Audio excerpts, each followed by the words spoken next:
Fenomena air pasang besar, penduduk pantai barat Semenanjung diingatkan berwaspada.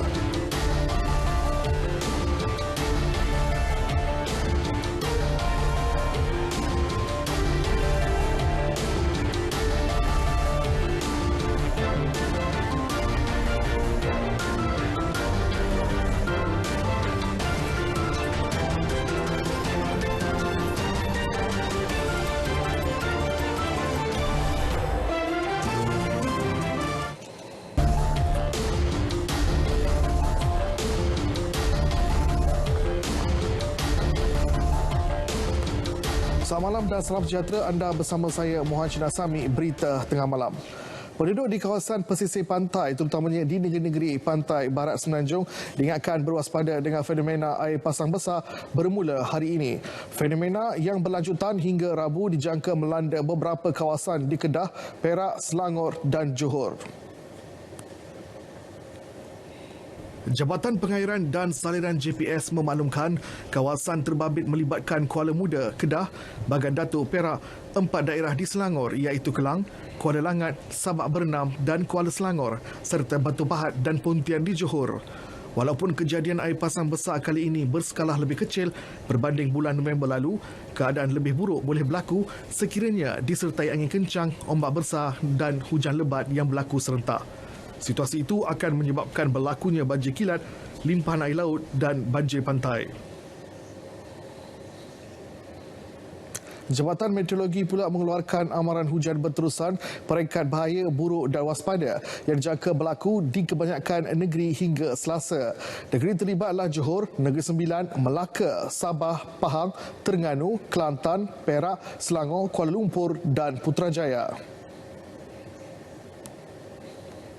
Amaran hujan lebat berterusan peringkat buruk dijangka berlaku di Pahang melibatkan Jerantut, Maran, Kuantan, Bera, Pekan dan Rompin selain seluruh Negeri Sembilan dan Melaka sehingga esok.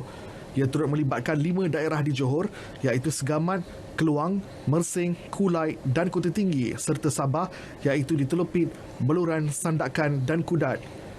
Hujan berterusan peringkat waspada dijangka berlaku di Kelantan, Terengganu dan Pahang melibatkan Cameron Highlands, Lipis, Raub, Bentong dan Temeloh. Situasi sama juga diramal berlaku di pantai barat Sabah iaitu Tuaran, Ranau dan Kota Belud serta di Sandakan dan Kinabatangan. Di Perak melibatkan Manjung, Kinta, Perak Tengah, Kampar, Bagan Datuk, Hilai Perak, Batang Padang dan Mualim.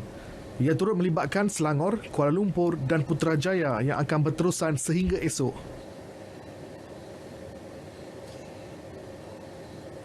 Banjir di Kelantan telah pulih sepenuhnya apabila kesemua 3 PPS ditutup petang tadi. Bagaimanapun, setakat 11 malam tadi masih terdapat 9,406 penduduk ditempatkan di 155 PPS di 6 buah negeri, meningkat sedikit berbanding pukul 7 petang tadi. Berikut statistik penduduk terjejas mengikut negeri.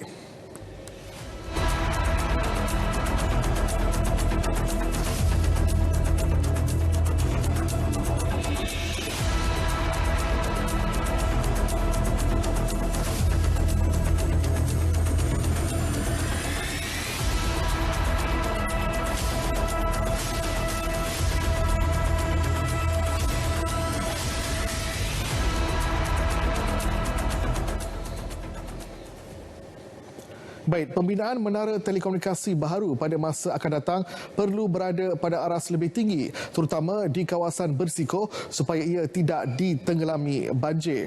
Langkah itu bagi memastikan kerosakan di kawasan menara dapat dikurangkan selain memastikan sistem perhubungan telekomunikasi tidak terputus ketika bencana melanda.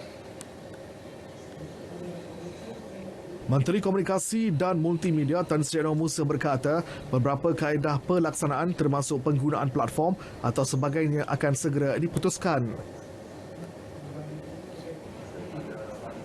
Usaha hendaklah dibuat kerana kawasan banjir boleh dikenal pasti dan historical record dan topographic situation tempat-tempat itu dapat dikenal pasti, maka untuk tujuan masa hadapan langkah-langkah untuk meletakkan equipment pada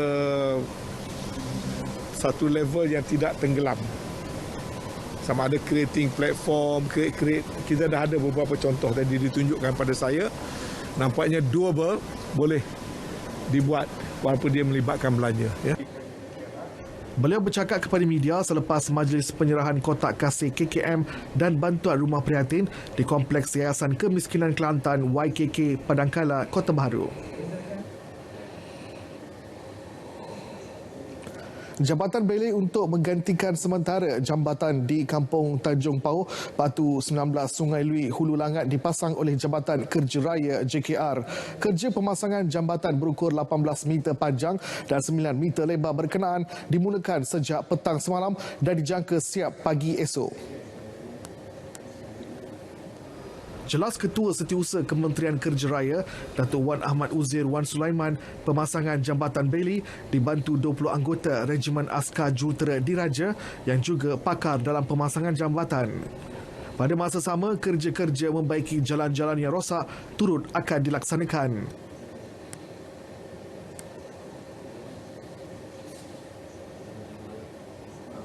Kita telah pun mengambil tindakan segera. Kalau kita tengok belakang ni, kita ada jentera-jentera berat depan dan sebagainya. Kita telah ambil tindakan segera yang disarankan oleh Yang Amat Berhormat PM supaya jangan tangguh-tangguh kalau kerja-kerja runtuhan dan sebagainya.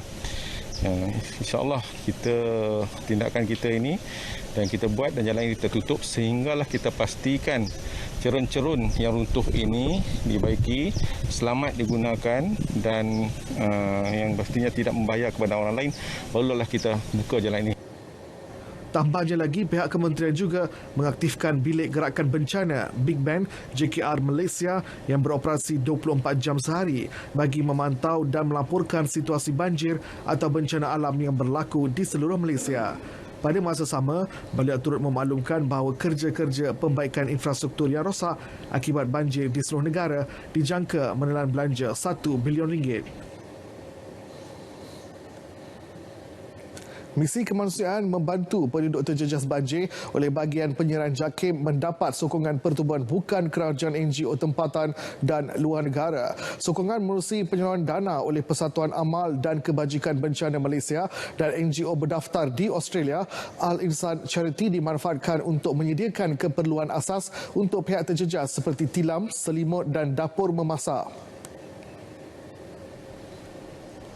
Okay, kita dan di penyiaran JAKIM sama-sama dengan agensi agama kita akan berusaha untuk turun ke padang, turun ke lapangan untuk membantu sesiapa pun yang ditimpa musibah, sebab hujan ini bukan hanya untuk mereka yang terlibat dengan banjir, tapi ianya juga ujian untuk kita, sama ada kita harus berdiam diri ataupun kita sama-sama membantu mereka. Jadi insya-Allah ini adalah permulaan dan kita akan terus sama-sama membantu semua yang mangsa-mangsa banjir atau apa saja malapetaka yang akan melaksanakan. Sementara itu, Presiden Al-Insan Charity Melbourne, Mina Insan, ketika dihubungi bersimpati dengan rakyat Malaysia yang terjejas banjir.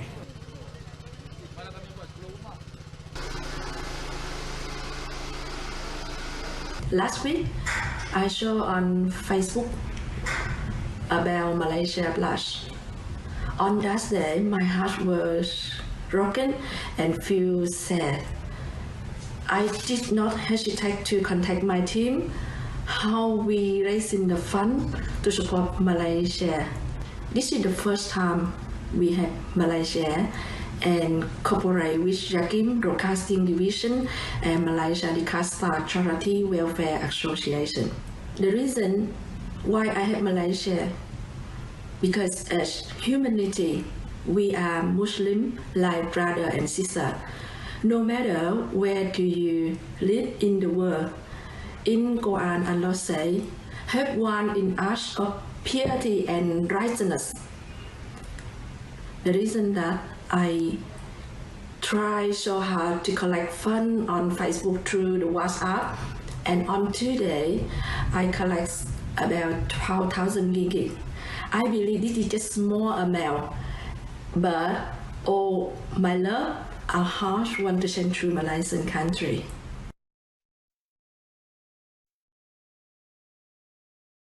Ini pula usaha sekumpulan anak muda bermotosikal dari Shah Alam yang tampil menghulurkan sumbangan peralatan sekolah kepada anak-anak penduduk terjejas banjir di Kampung Sungai Lui, Hulu Langat.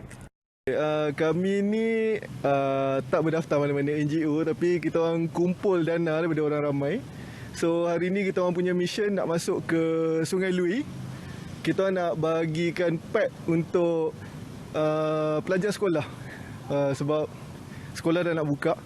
So kita nak bagi alat tulis, bag, segala benda asas lah. Ini second time. Last week kita dah masuk. Last week kita bagi makanan-makanan semua. Ini second time lah hari ni. Konvoi ini bertekad untuk meneruskan misi bantuan jika mendapat lebih dana lagi.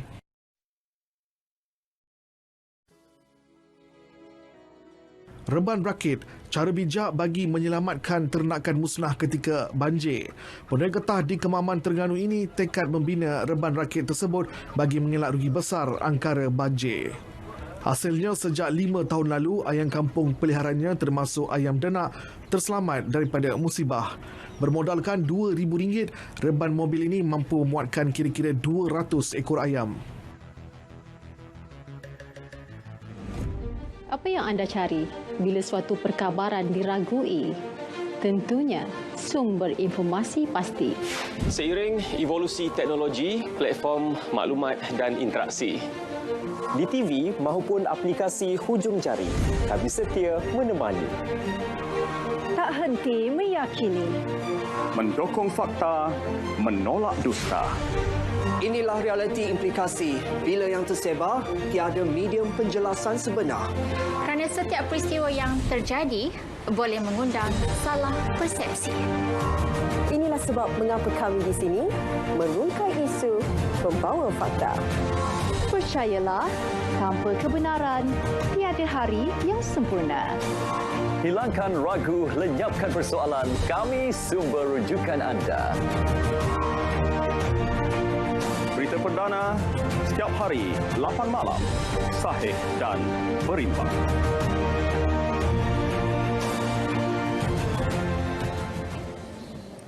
Baik, bertemu kembali. Kementerian Kesihatan tidak menolak kemungkinan besar gelombang varian Omicron akan bermula di Malaysia seperti mana berlaku di negara-negara lain. Menterinya Khairy Jamaluddin menegaskan beberapa langkah segera perlu diambil untuk memperlahankan penularan varian membimbangkan itu. Antaranya termasuk liputan dos penggalak yang luas, pemakaian pelitup muka, pengudaraan yang baik dan kawalan pintu masuk antarabangsa. Strategi memperlahankan jangkitan Omicron ini mampu mengelakkan sistem kesihatan awam menjadi lumpuh kerana kebolehjangkitan Omicron lebih tinggi daripada Delta. Setakat semalam, jumlah keseluruhan varian itu di negara ini sebanyak 64 kes dengan 50% daripadanya berlaku di kalangan jemaah umrah. Kementerian Kesihatan KKM maklumkan 172 kes baru variant of concern VOC dilaporkan setakat hari ini. Ketua Pengarah Kesihatan Tan Sri Dr. Noor Shah Abdullah menerusi kenyataan memaklumkan daripada jumlah itu 170 kes baru varian Delta dan 2 kes baru varian Omicron telah dilaporkan sejak 25 Disember 2021. Jumlah itu menjadikan kumulatif kes yang dijangkiti virus SARS-CoV-2 yang dikategorikan sebagai VOC dan VOI adalah sebanyak 5,480 kes. 5,460 adalah variant of concern, manakala 20 kes adalah variant of interest VOI. Dalam pada itu, sebanyak 63 kes penyakit berjangkit dikesan dalam kalangan mangsa banjir setakat hari ini. Pengeluaran khas KWSP sekiranya dilaksanakan akan memberi impak kepada pasaran bond dan juga saham negara.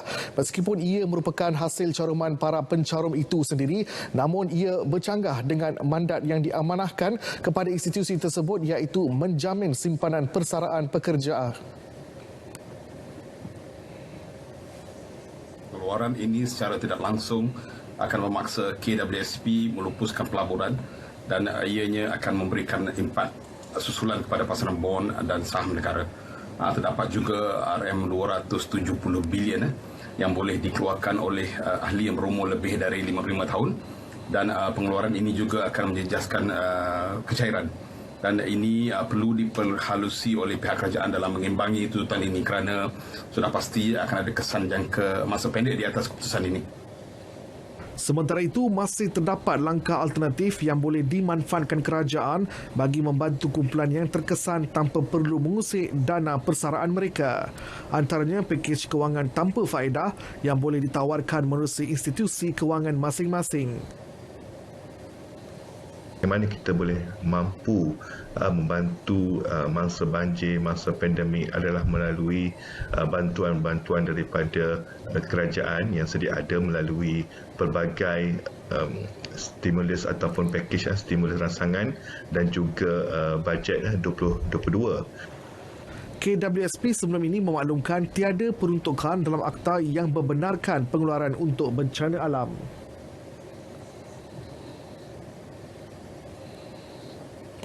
Kerajaan disaran mempertimbangkan untuk melanjutkan program bantuan khusus bagi golongan rentang sekurang-kurangnya untuk tempoh 6 bulan lagi. Penganalisis ekonomi Profesor Madya Dr. Irwan Shah Zainal Abidin berpendapat ini berikutan situasi semasa seperti bencana banjir yang membebankan khususnya kumpulan berpendapatan rendah dengan isi rumah yang besar. Dari segi aspek penggunaan rakyat yang mungkin juga akan terjejas jika moratorium ini tidak diteruskan, dan ini juga akan memberi kesan kepada prospek pertumbuhan ekonomi negara. Begitu juga dengan bantuan-bantuan yang lain, seperti juga bantuan kewangan secara langsung yang mungkin juga pada ketika ini boleh ditambah akibat daripada bukan sahaja keadaan banjir, tetapi juga kita tahu bahawa keadaan harga barangan, kos sara hidup yang semakin meningkat. Bantuan yang disalur akan dapat membantu merangsang pertumbuhan ekonomi melalui perbelanjaan domestik. 5 lelaki mangsa bot karam berjaya diselamatkan oleh nelayan tempatan di perairan Batu Pahat, Johor selepas 12 jam terapung dalam raket keselamatan. Kesemua mangsa warga Indonesia berumur antara 24 hingga 44 tahun ditemui terapung di lokasi tersebut selepas bot mereka karam di perairan Indonesia awal pagi semalam. Pengarah Agensi Penguatkuasaan Maritim Malaysia Maritim Johor, Laksamana Pertama Nurul Hizam Zakariah maklumkan kesemua mangsa dipercayai dalam perjalanan dari Pulau Nipah Indonesia ke Batam sebelum bot kayu yang dinaiki bocor dan karam. Sebuah kapal dagang yang melalui kawasan itu 15 minit kemudian memberi rakit keselamatan kepada mangsa sebagai bantuan awal sebelum diselamatkan nelayan tempatan. Semua mangsa dibawa ke Pejabat Zon Maritim Batu Pahat untuk siasatan lanjut dan akan diserahkan ke Kedutaan Indonesia. Kadar indeks jenayah di Kedah sepanjang tahun lalu menurun. Sebanyak 3,822 kes dilaporkan berbanding 4,133 kes bagi tahun 2020. Ketua Polis Kedah Datuk Kamarul Zaman Mamat berkata penurunan sehingga 311 kes itu bersamaan 7.52% merangkumi jenayah bermotifkan kekerasan dan jenayah harta benda.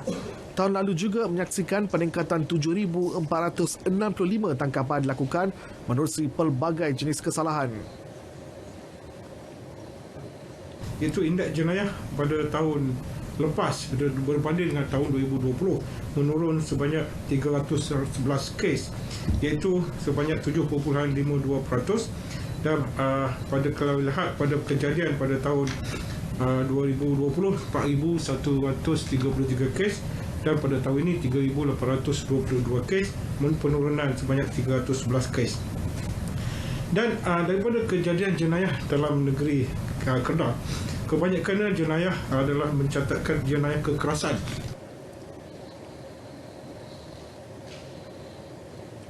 Bekalan pekerja asing yang terhad, kos baja yang tinggi dan varian Omicron mungkin menjejaskan pemulihan pengeluaran minyak sawit mentah tahun ini.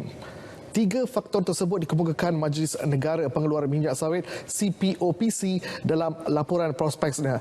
Bagaimanapun, bekalan minyak sawit mentah yang terhad juga dijangka akan melonjakkan harga komoditi itu pada separuh pertama 2022.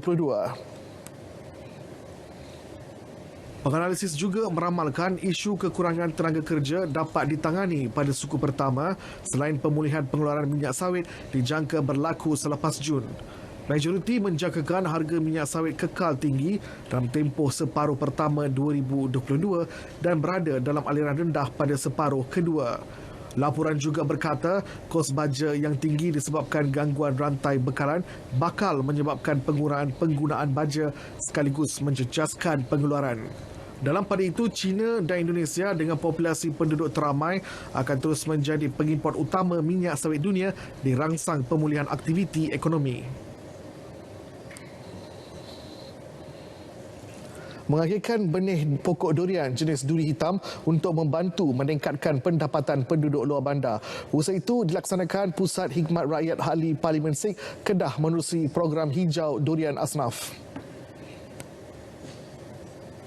Menerusinya 1,500 benih pokok durian varieti durian hitam diagihkan kepada 408 penduduk di daerah berkenaan. Sebahagian besarnya merupakan golongan B40 termasuk ibu tunggal. Turut menerima 95 jawatan kuasa pembangunan dan keselamatan kampung daerah SIK. Ahli Parlimen SIK Ahmad Termizi Sulaiman berkata, langkah itu bertujuan menggalakkan mereka terlibat dalam bidang pertanian, khususnya penanaman durian secara kecil-kecilan. Jika berhasil, usaha itu bakal memberi pulangan lumayan, lebih-lebih lagi ketika musim durian.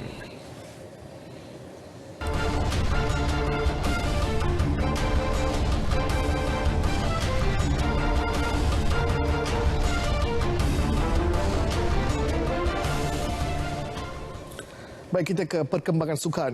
Kejohanan berbasikal trek Asia 2022 pada Februari ini akan menjadi aksi pertama pelumba negara Muhammad Shah Firdaus Shahrom dalam persiapan menghadapi Sukan Asia dan Sukan Commonwealth musim ini. Kejohanan tersebut dijadual berlangsung 23 hingga 27 Februari ini di New Delhi, India. Beliau, kalender kejohanan yang dikeluarkan oleh Kesatuan Berbasikal Antarabangsa UCI tahun ini amat padat sekaligus memerlukan perancangan lebih teliti.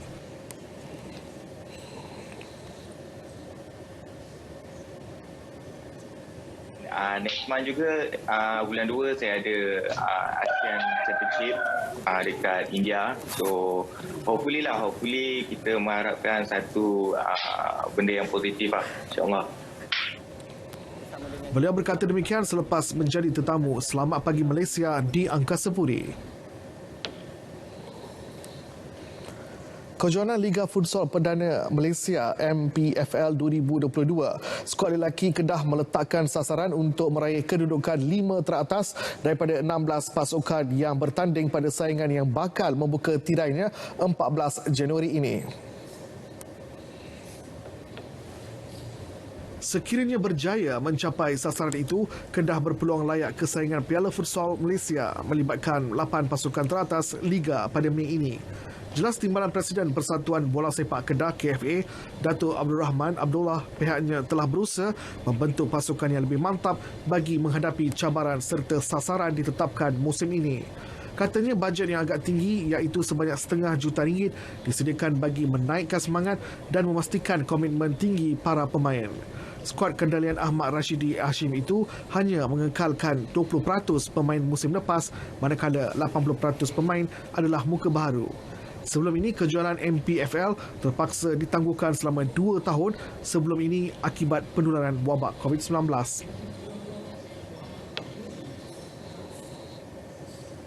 Baik, misi membantu penduduk terjejas banjir terus mendapat perhatian pelbagai pihak termasuk Persatuan Penulis-Penulis Sukan Malaysia SAM. Menurut Presidennya Nur Ismadi Abdul Manap, sasaran misi bantuan kali ini adalah membantu seramai 1,000 keluarga di Taman Seri Muda Shah Alam. Jelas Nur Ismadi, misi tersebut melibatkan kerjasama Majlis Bandaraya Shah Alam MBSA dan Persatuan 4x4 Malaysia. Sebanyak 20 buah kenderaan digerakkan bagi menghantar barangan keperluan asas.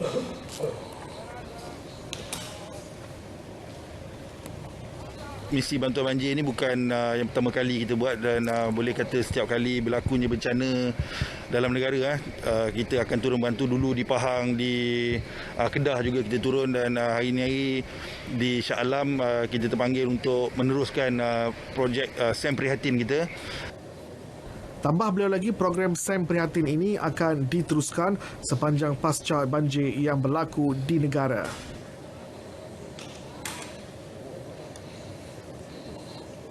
Baik, berita tengah malam berakhir di sini. Bagi negeri-negeri yang mengalami hujan lebat berterusan, kekal waspada dan patuhi arahan pihak berkuasa. Dapatkan perkembangan saya sepanjang masa melalui portal berita RTM di berita.rtm.gov.my. Saya Muhammad Jinasami, salam sejahtera dan jumpa lagi.